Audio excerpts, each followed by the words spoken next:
And so, in the book of Isaiah, chapter 16, and as we look at that, it says, "Send the tribute land to the ruler of the land, from Selah by way of the wilderness to the mountain of the daughter of Zion.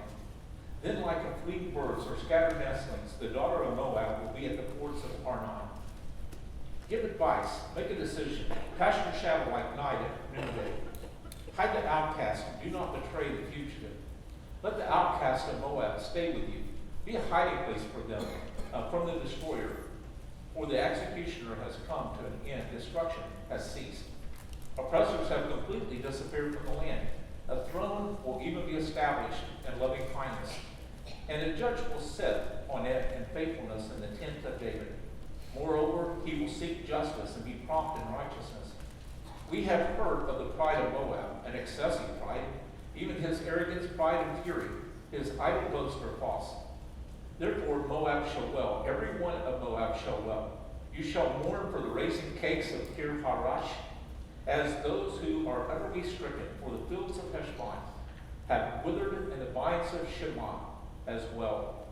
The lords of the nations have trampled down the choicest clusters, which reach as far as Jazer, and wander to the deserts. Its tendrils spread themselves out and spread over the sea. Therefore I will weep bitterly for Jazer. For the vine from Shimon, I will drench you with my tears, O Heshbon and Elah. For the shouting over your summer fruits and your harvest has fallen away, and gladness and joy are taken away from the fruitful fields. In the vineyards also there will be no jubilant cries or jubilant shouting. No treader will tread out the winepresses, for I have made the shouting to cease. Therefore my heart it mourns, like the heart for Moab, and my inner being the feelings for Kir Harish. So it will come about when Moab presents himself, when he wearies himself upon the high places, and he comes to his sanctuary to pray, that he will not prevail. This is the word which the Lord spoke earlier concerning Moab.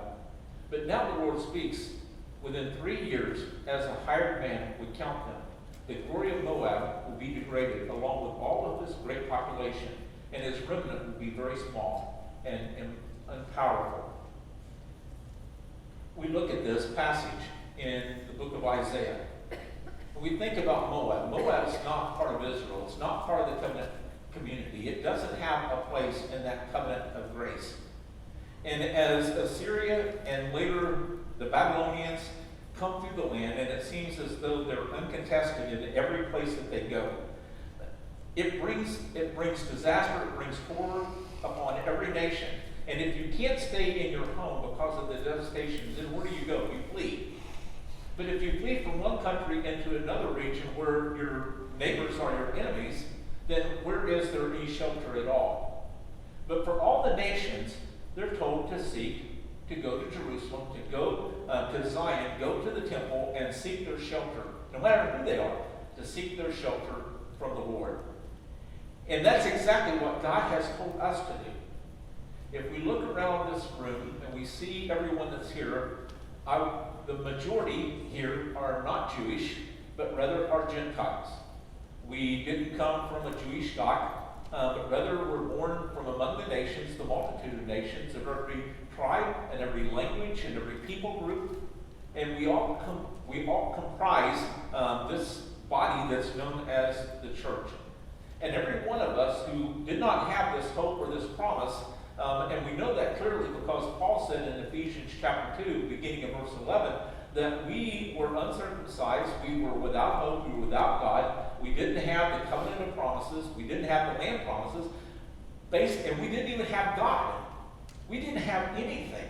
There was nothing for us to lay hold of, to claim, or to look to for any kind of security at all.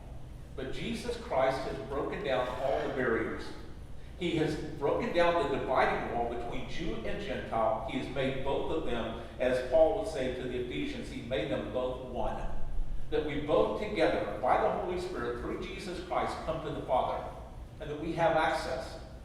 And so here, when the nation of Moab, in fact, this message is really two messages, as he says in the last part of this, in verses 13 and 14. He says, this word is the word of the Lord unto Moab, previously. This is the first. But now, this is what it was, but now. And so when we think about that contrast between what it was and now, it's the same kind of contrast that we find in the New Testament concerning ourselves. That we find ourselves being described by our sinful nature, being dead in sins and trespasses, being described as those separated, and then all of a sudden we find Paul coming and saying, but now, or as the late, great Martin Lloyd-Jones used to preach, my favorite message he ever preached was Ephesians 2:8. And you hear this British voice go, but God. God makes the difference. There's this great transition. This is what it was, but now. And so we find that this opportunity of fleeing and coming to Jerusalem and coming to this one that would sit upon the throne of David, this hope that's held out. When we think about what we have in Jesus Christ, the hope that we have in Jesus Christ comes because he is the seed of David. The very first verse of the New Testament reminds us of that. This is the genealogy of Jesus Christ, the son of Abraham, the son of David. That God's made promises, and that the promises are covenantal promises that began with Abraham, calling him out of the wilderness, and calling him and telling him that he would have a son, and in whom that son would bless all the nations, and those that blessed him would be blessed, and those that cursed him would be cursed. That there's a seed that's coming to Abraham, and that seed is brought down to be delineated that it's a son of David. It's one of David's seed. Why? Because he's from the tribe of Judah. And God chose that the king would sit upon the throne of Judah. And so we find here Isaiah making this announcement that they will come and they will seek at the throne of David. They will seek their shelter. And it will be there that when they're fleeing from those that are bringing disaster upon them, when they're losing everything, that as verse 3 says, he says that they will come to the council and they will do justice. And they're all commands. They're not a command that we're commanding God to do anything, but coming in the sense of a request. And so what they're asking as they're fleeing. Fleeing from what? From persecution. Fleeing from what? Fleeing from their pagan beliefs, their pagan practices that were unfruitful and provided for them nothing. When they were coming, as it said in verse 12, that as they were coming and they wearied themselves and they were going to the high places of Moab, they wore themselves out, but it was to no effect.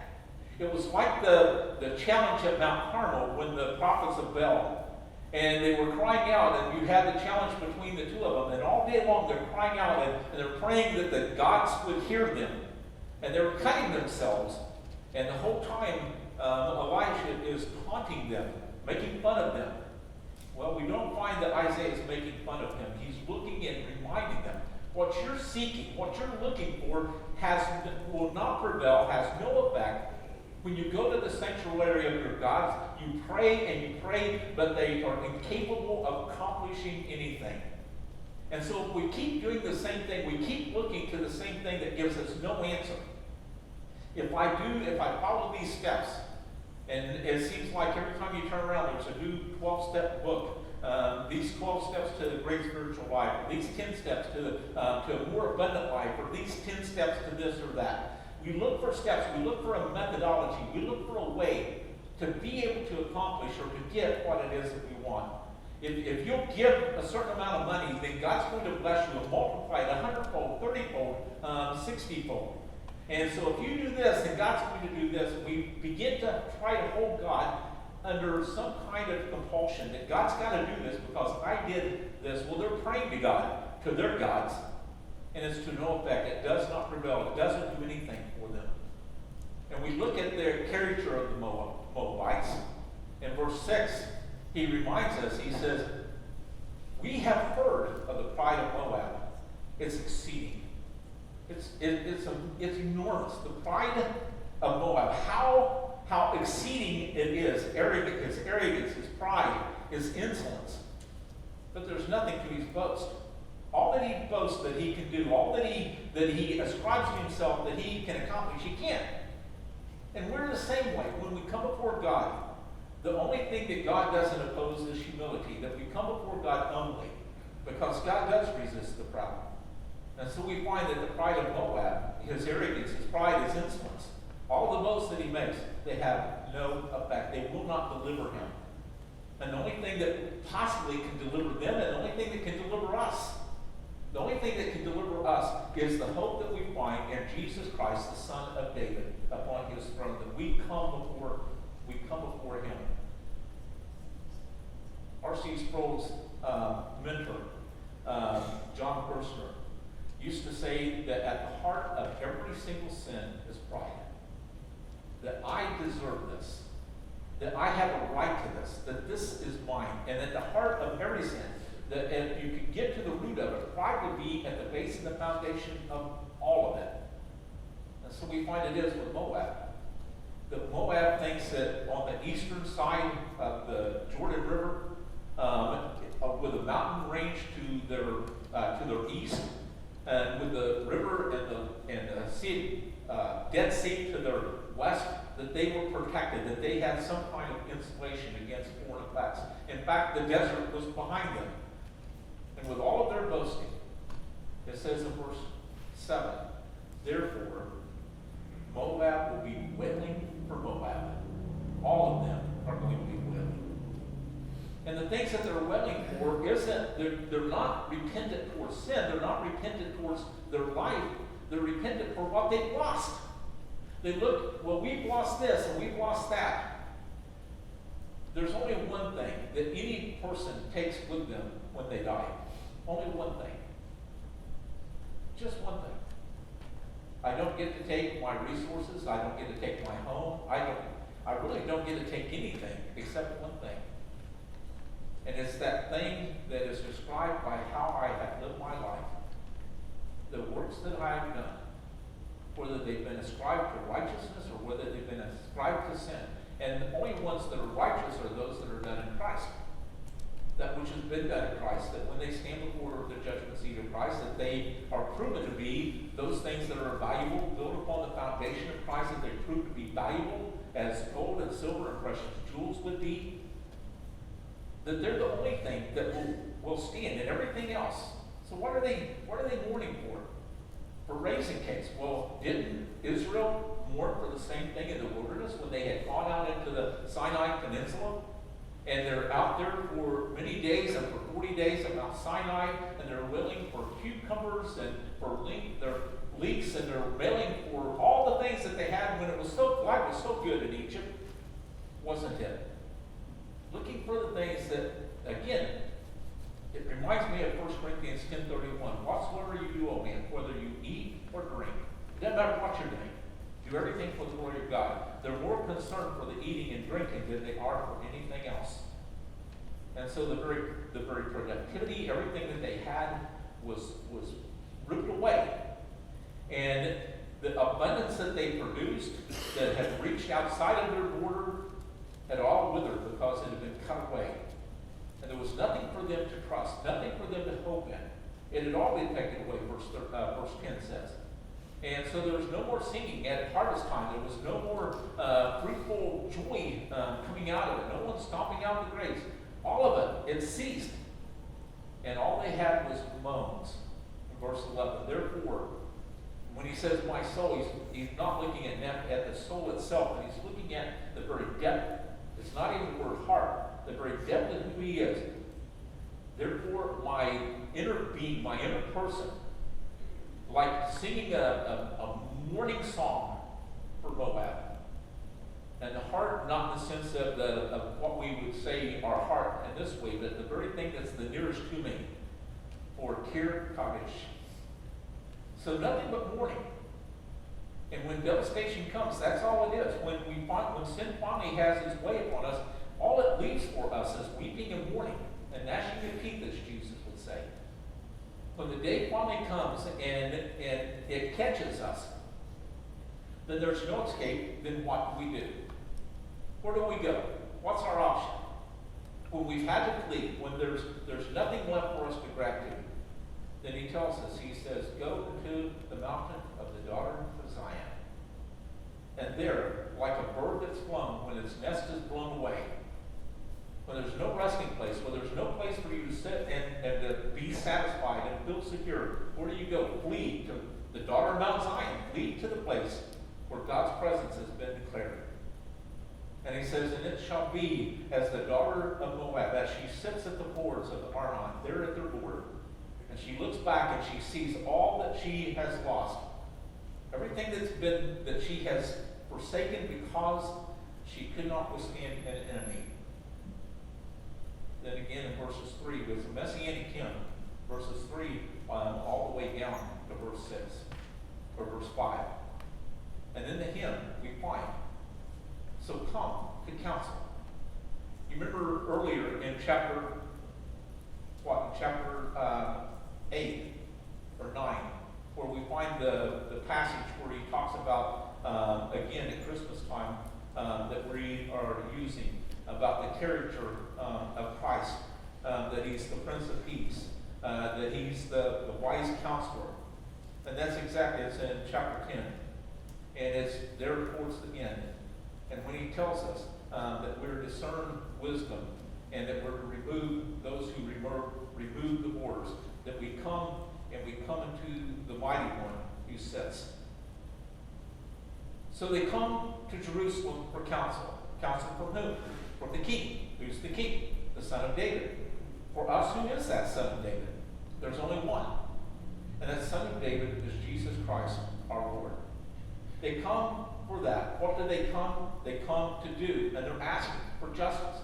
That God would establish justice, not in the sense of righteousness, not what we would see in that regard. He says that later, but that's not what he says here. But he's looking that things will come out and things will turn out right, as they are supposed to be.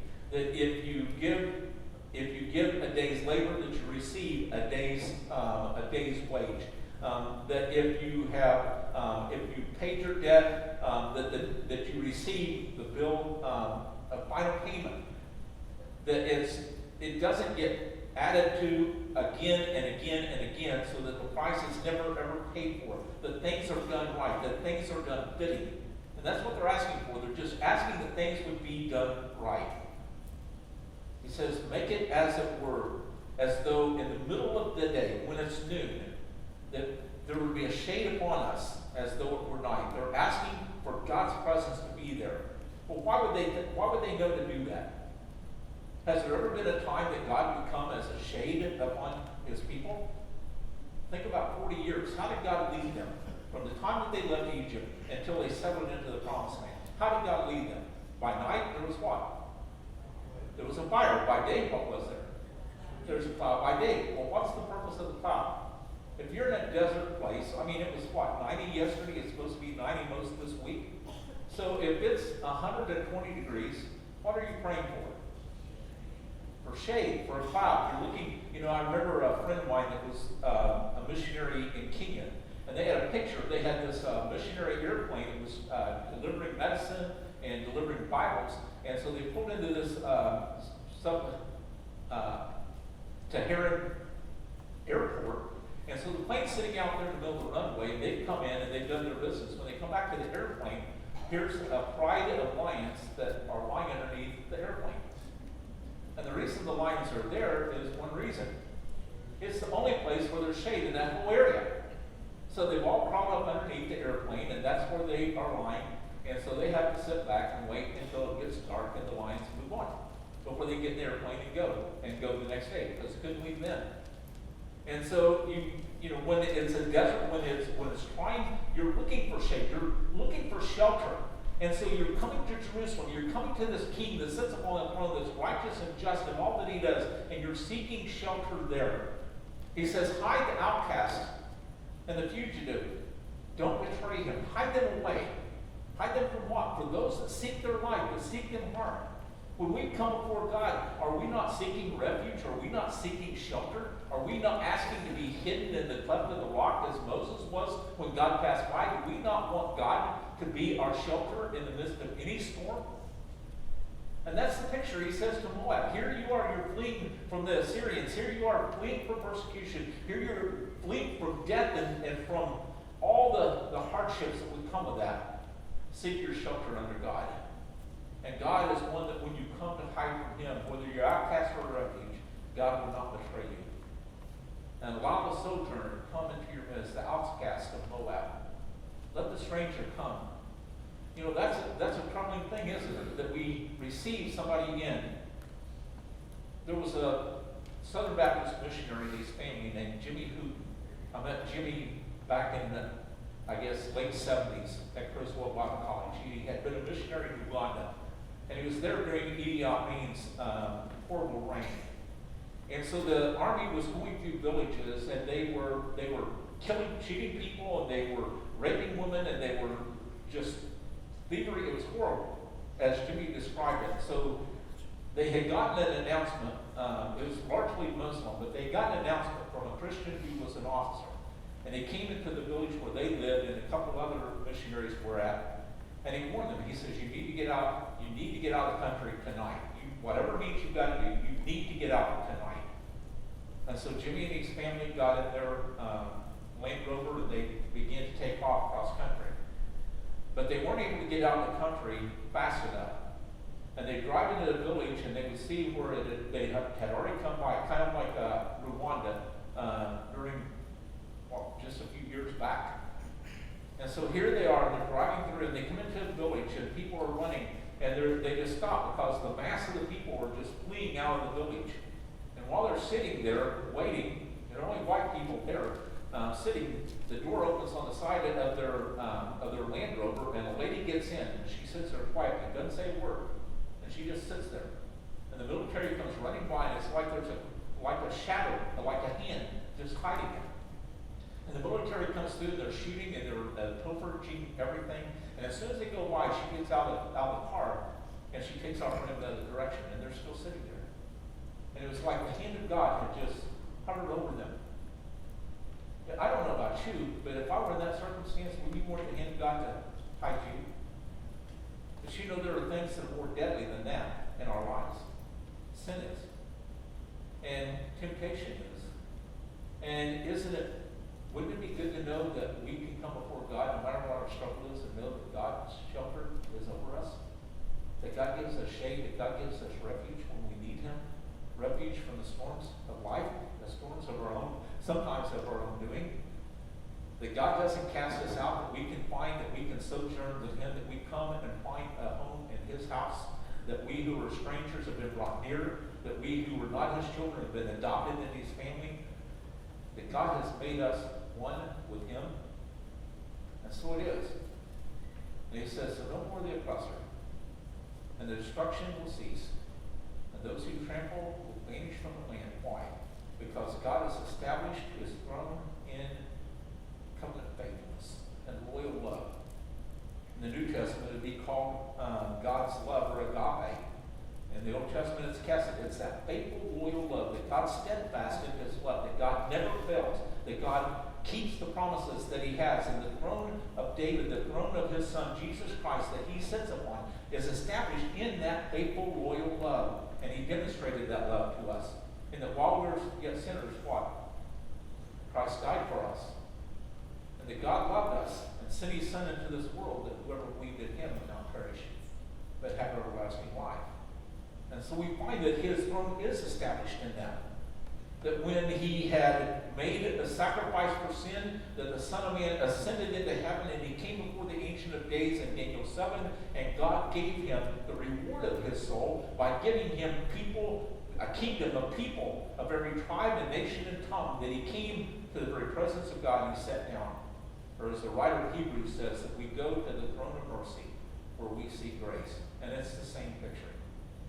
And He sits upon it, upon this throne in truth. He sits upon it. And so when we find Christ through the Gospel of John, one of the characteristics that He speaks often is that He is the truth, that His word is truth.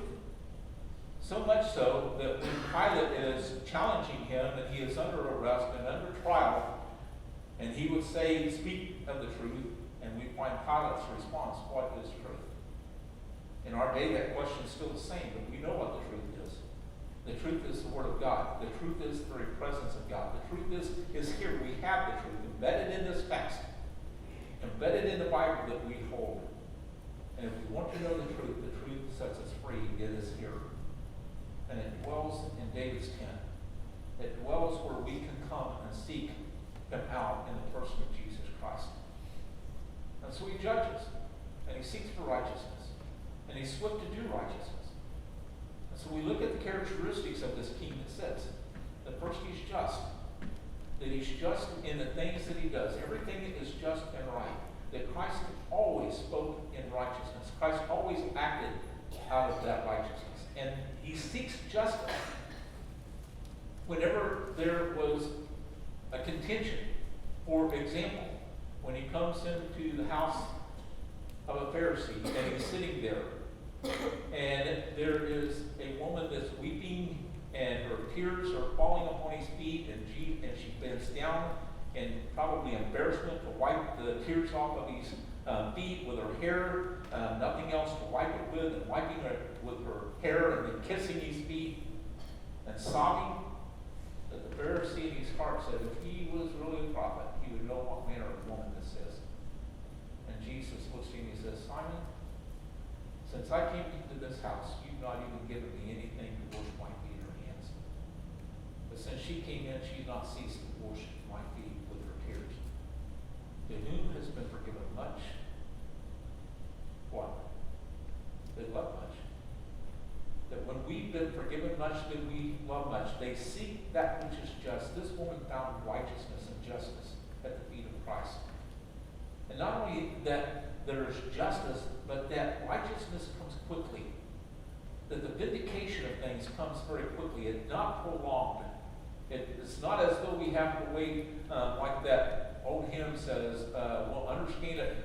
We'll understand it later by and by. That sometime down the road we can find righteousness swiftly now. That God does make things right in all of this. So all the boast, all the pride, all the arrogance, all the insolence, all of those things that seem to establish us and seem to identify who we are, they will leave us wailing and weeping. And the cry will go up as though we have been robbed of everything. So the question comes back. We've talked about Moab, but in the real sense, it's us. It addresses us. That when we find ourselves separated from God, when we find ourselves in